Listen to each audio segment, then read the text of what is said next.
ሰላም ውድ አድማጮቻችን፣ ቸልሲ የክለቦች የዓለም ዋንጫ ያለበት ቡድን ነውና በዝውውር መስኮቱ ጠንከር ብሎ መንቀሳቀስ ከቸልሲና ከሰማያዊዎቹ የሚጠበቅ ነው የሚሆነው። እንግዲህ ለክለቦች የዓለም ዋንጫና ለሚቀጥለው የውድድር ዓመት 10 ቁጥር ማሊያን ለኮል ፓልመር ሰጥተዋል።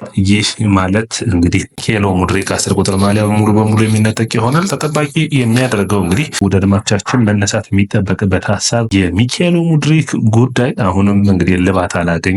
ቸልሲዎች እየጠበቁ ይገኛሉ። እንግዲህ ጥፋት ያጠፋ አይመስልም። ነገር ግን በዶፒንግ ሁኔታ አንዴ ከተያዝክ በኋላ የመጨረሻ የሚባለውን ውሳኔ መጠበቅ ይጠበቅበታል። በአጠቃላይ ቸልሲዎች የተጫዋቾችን የሚለቋቸውን የሚያዘዋውሯቸውን በሚገባ ጥረታቸውን እያደረጉ ነው የሚገኙት። በተለይ ስኳድን ጠንካራ ቡድንን ወደ ክለቦች ዓለም ዋንጫ መውሰድን ያስባሉ። ማንቸስተር ሲቲ ለምሳሌ ብታዩ እንግዲህ ሬንደርስን እና እንዲሁም ደግሞ ዛሬ ደግሞ ኦልሞስት የጨረሰውን አትኑሪን የወልቭሱን ተጫዋች ማለት ነው ሁለቱን ይዞ እንደሚሄድ አረጋግጧል። ስለዚህ ቸልሲም እዚህ ላይ ጠንካር ማለት ይጠበቅበታል። የሚተዋቸውን ብቻ ሳይሆን የሚያመጣቸውን ተጫዋቾችም ስብስቡን ጠንካራ አድርጎ መሄድ ወደ ክለቦች የዓለም ዋንጫ የሚጠበቅ ይሆናል። በዛሬው ፕሮግራማችን የተለያዩ የዝውውር መረጃዎችን ማድረሳችሁ ይሆናል። የያያ ስፖርት ነው። ላይክ፣ ሼር፣ ኮሜንት፣ ሰብስክራይብ ማድረጋችሁን አትርሱ። ኮሜንት መስጫ ቦክስ ላይ ያላችሁን አስተያየት አስቀምጡልኝ። እንግዲህ ደግሞቻችን ዛሬ ቸልሲ ከሚለቃቸው ተጫዋቾች ውስጥ አንዱ የሆኑትን መጀመሪያ እናቅርብላችሁ። ከአውት ኦፍ ሳይድ እንደዘገበው ከሆነ ማዱዌኬ ቸልሲ ሊለቅ የሚችልበት የዝውውር መስኮት ይህ የዝውውር መስኮት ይመስላል። ኒውካስትሎች ሚንቦሙን ማጣታቸውን ተከትለው አሁን ደግሞ ወደ ማዱዌኬ ፊት አዙረዋል። ማዱዌኬ ለማስፈረም እንግዲህ ድርድሮች የሚደረጉ ይሆናል። ቸልሲ 60 ሚሊዮን ዩሮ ከዚህ ተጫዋች የሚጠብቅ ይሆናል። ኒውካስትል ይህንን ተጫዋች እንግዲህ የሚገዛ ከሆነ ከ40 እስከ 45 ሚሊዮን ዩሮ መክፈል ይፈልጋል። እንግዲህ 15 ሚሊዮን ዩሮ በሁለቱ ቡድኖች መካከል ልዩነት አለ። ማዱዌኬ ወደ ኒውካስትል የሚያቀና ከሆነ የተሻለ የመጫወቻ ጊዜን የሚያገኝ ይሆናል። ቸልሲ በሱ ቦታ ላይ በሚቀጥሉት ዓመታቶች ጆቫኒ ኩንደ እንዲሁም ደግሞ ሁለተኛ የሆነው ስቴፋን ዊሊያን ስላሉ ቦታውን የሚሸፍኑ ይሆናል ተብሎ ይታሰባል። ማዱዌኬ እዚህ ቡድን ውስጥ እንግዲህ ቦታ ላይ ኖረው ይችላል። ስለዚህ ቸልሲዎች ሊሸጡት የሚችሉበት እድል ሰፊ እንደሆነ የሚጠበቅ ነው የሚሆነው። ትራቨር ቻሎባን በሚመለከት ሌላኛው መረጃ ነው ደድማቻችን። ናፖሊ አዲሱ ፈላጊ ሆኖ መጥቷል። በ3-4-3 አጫዋቾች ቻሎባ የቀኝ የማል ተከላካይ መሸፈን ላይ በጣም ምርጥ ተጫዋች ስለሆነ ኮንቴ አዲሱ ቡድን ከሚሰራው ውስጥ ይህንን ተጫዋች አንዱ ሚና እንዲወጣ ይፈልጋሉ። ስለዚህ ጥሩ ፐርፎርማንስ ያለው ተጫዋች ነው ብሎ ያስባሉ። ስለዚህ ቻሎባን ለመውሰድ ድርድሮችን እንደሚያደርጉ ትክክለኛው ዋጋ ከቀረበ ቸልሲ ይህንን ተጫዋች መልቀቅ እንደሚፈልግ፣ ምክንያቱም አዲስ ኮንትራት መፈረሙ ጉዳይ ላይ እስካሁን የተረጋገጠ ነገር የለም። ሊያም ዴላፕ በቸልሲ ቤት አስቸጋሪ የሆነውን 9 ቁጥር ማሊያ ሊያደርግ ነው። እንግዲህ ከሄርናን ክሪስፖ ጀምሮ ይህ 9 ቁጥር ማሊያ ብዙ እንግዲህ እርግማን እንዳለ ይታወቃል። ሊያም ዴላፕ ይህንን ሁኔታ ይለውጠው ይሆን? እንግዲህ የምንጠብቅ ነው የሚሆነው። ወደድማቻችን አሁን ደግሞ በቀጥታ ቸልሲ ሊያዘዋውራቸው ከሚፈልጋቸው ተጫዋቾች ውስጥ አንዱ የሆኑትን ዛሬ ወጡትን የማደርሳችሁ ይሆናል። የመጀመሪያው የሚሆነው ማይክ ሚኞል ነው የሚሆነው። ይህ ግብ ጠባቂ ቸልሲዎች የክለቦች ዓለም ዋንጫ ራሳቸውን ማጠናከር የሚፈልጉት አንዱ በግብ ጠባቂ በኩል ነው። ድርድሮቹ እንደቀጠሉ ናቸው። እንግዲህ ከጣሊያን የሚወጡ መረጃዎች እንደሚያሳዩት ከሆነ ቸልሲ የመጀመሪያ ንግግሩን በ10 ሚሊዮን ዩሮ ወይም 8.4 ሚሊዮን ፓውንድ አቅርቧል። በኤሲ ሚላን በኩል 30 ሚሊዮን ዩሮ፣ 25 ሚሊዮን ዩሮ እየታየ የሚጨምር 5 ሚሊዮን ዩሮ። ትልቁን ስራ ቸልሲዎች የሰሩት ተጫዋቹን አሳምነውታል። ወደ ቸልሲ መምጣት እንደሚፈልግ ቋሚ ቡድኑ እንደሚሰጡት የዋናው ቡድን ግብ ጠባቂ የቋሚ መሰለፍ ዕድል እንደሚኖሩ ተነጋግሯል። የ10 ሚሊዮን ዩሮ ነው ልዩነታቸው። ስለዚህ ይህንን ማጥበብ ላይ ሁለቱ መሀል ላይ የመገናኘት ዕድል ይኖራል። ቸልሲ በፍጥነት እንዲጠናቀቅ የቀን ገደብ ሁሉ ኤሲ ሚላን ሰጥቷቸዋል። እንግዲህ ድርድሮቹ የሚቀጥሉ ይሆናል። ሙሐመድ ኩዴስ ቸልሲ ዛሬ ደግሞ ከዌስትሃም አካባቢ የሚወጡ መረጃዎች እንደሚያሳዩት ከሆነ ይህ ተጫዋች ወደ ቸልሲ የሚሄዱ ጉዳይ እንግዲህ ድርድሮቹ እንደቀጠሉ ነው። የቸልሲ የምልመላ ክፍል እንዲሁም ደግሞ ፖል ስታሊና ሊስትዋርት በጣም ይህንን ተጫዋች እንደሚያደንቁት ነው ያኔ ለማስፈረም ሞክረው በጊዜው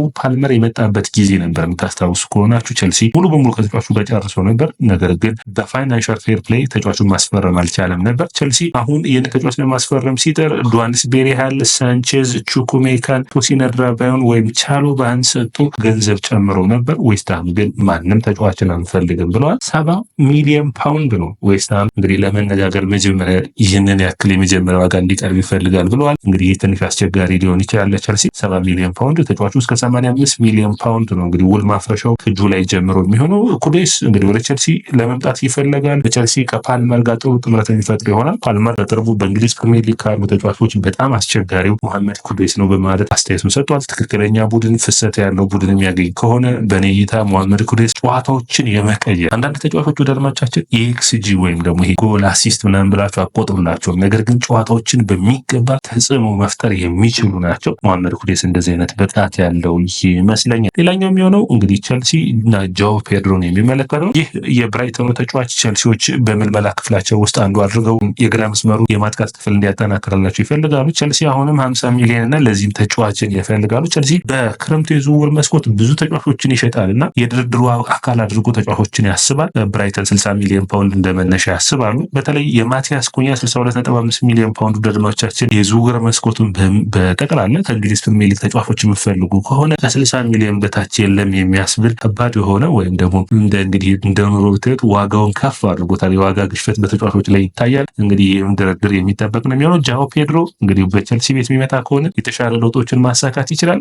በኔ እይታ ግን ከጃኦ ፔድሮ የተሻሉ ተጫዋቾችን ቸልሲ ማምጣት አለበት። በዚህ ሌቭል ላለው ቸልሲ ጃኦ ፔድሮ በወጥነት ፐርፎርመንስ ያደረገ አላየንም። ለምሳሌ መሐመድ ኩዴስ በአያክስ ቤት አይተነዋል። ይህኛው ተጫዋች ግን በአንድ የውድድር ዓመት ከፍተኛ ጎሎችን ሲያደርግ አላየነውም። ነገር ግን ጥሩ ኳሊቲው ተነጫናጭ መሆኑና እንዲሁም ደግሞ ይሄ ማለት ለቡድን መፋለም መፈለጉ እያንዳንዱ ሂደቶች ውስጥ ጥረቶቹ የማይቆሙ መሆናቸው በጣም ጥሩ ክህሎት ያለው ተጫዋች ያደርገዋል። ፔናልቲ የሚያስገኝበት አቅም እንደ ቡድን በሚጨነቅበት ሰዓት ለማገዝ የሚሞክርበት መጠን ጥሩ እንደሆነ የሚያሳይ ነው። ሁጎ ኢኪቲኬን በሚመለከት አዲስ የዝውውር መረጃዎች ወጥተዋል። እንግዲህ ቸልሲዎች አሁንም ንግግር ላይ ናቸው። የዋጋ ልዩነት አለ። ነገር ግን ቸልሲ የመጨረሻ ያሉትን ድርድሮች ለማድረግ ይፈልጋሉ። ነገር ግን አስቸጋሪ የሚያደርገው አንደኛ ኢንትራ ፍራንክፈርት ቻምፒዮንስ ሊግ መሳተፋቸውን ተከትለው ይህንን ተጫዋች ቡድናቸው ውስጥ ማቆየት ይፈልጋሉ። ሌላኛው አስቸጋሪ የሚያደርገው ደግሞ ፒኤስጂ መልሶ ይህንን ተጫዋች መግዛት ይፈልጋል። ጎንካሎ ራሞስ ቡድኑን የሚለቅ ከሆነ ፒኤስጂዎች መልሰው መልምለው ይህንን ተጫዋች ለመውሰድ ያስባሉ። ሌላኛው ሊሆን የሚችለው እንግዲህ ቸልሲዎች ደግሞ ሊጠቀሙበት የሚችሉት ስትራስቡርግን በሚመለከት ነው። ስትራስቡርግ ዶኮሬን እና አሜጋን በሚገባ